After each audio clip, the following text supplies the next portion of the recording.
Kamusta mga idol? PBA update muna tayo. Mga miyembro ng PBA Moto Club na sina JJ Helterbrand at Rico Marhofer, tahasang sinabi na hindi daw makakahakot ng MVP si Junmar Fajardo kung nakasabayan niya ang mga big man ng PBA noong late 2000. Naging laman na naman nga ng debate si The Kraken na kumo-question sa paghakot nito ng 8 MVP sa PBA matapos na maglabas ng mga positibo at negatibong komento ang mga miyembro ng PBA Moto Club.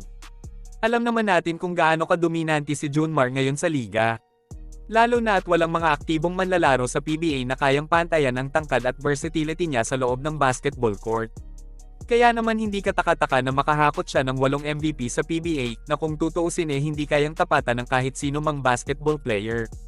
Kahit nga sa NBA wala pang manlalaro na nakakapagtala ng 8 MVP sa kanilang liga, marahil sa dami na din siguro ng magagaling na basketball player na naglalaban-laban para masungkit ang award na ito. Natanong nga ni Rico Marhofer si JJ Helterbrand na kung sakali ba na naglaro si Junmar Fajardo sa taong 2000, makahakot kaya siya ng MVP award?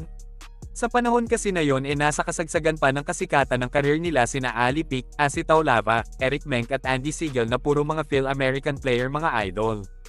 Ang mga big man na yon ay sobrang lakas mamisikal sa laro na talaga namang mapapaatres ka sa sakit ng katawan na aabutin mo. Sabi nga sa kasabihan, ang bumangga, di ba?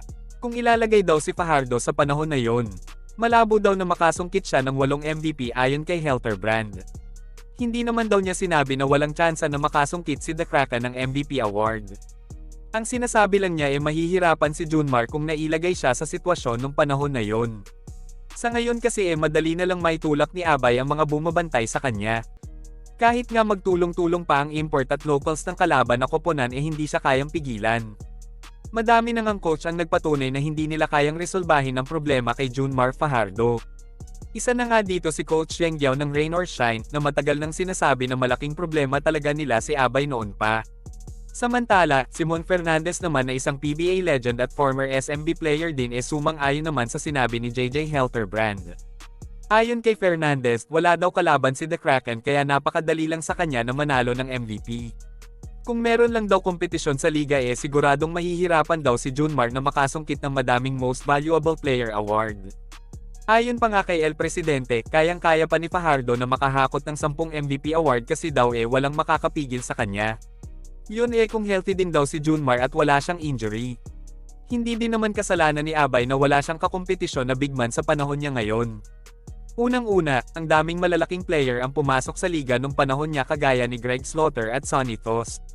Yun nga lang maaga din nawala sa PBA ang mga ito kaya naman nalubos-lubos na ni The Kraken ang pagkakataon na pagharian ng PBA. Sa ngayon nga inaasahang mapapabilang na naman si Junmar Fajardo sa kandidato sa pagka-MVP dahil sa ganda ng laro na pinapakita niya ngayon sa Governors Cup.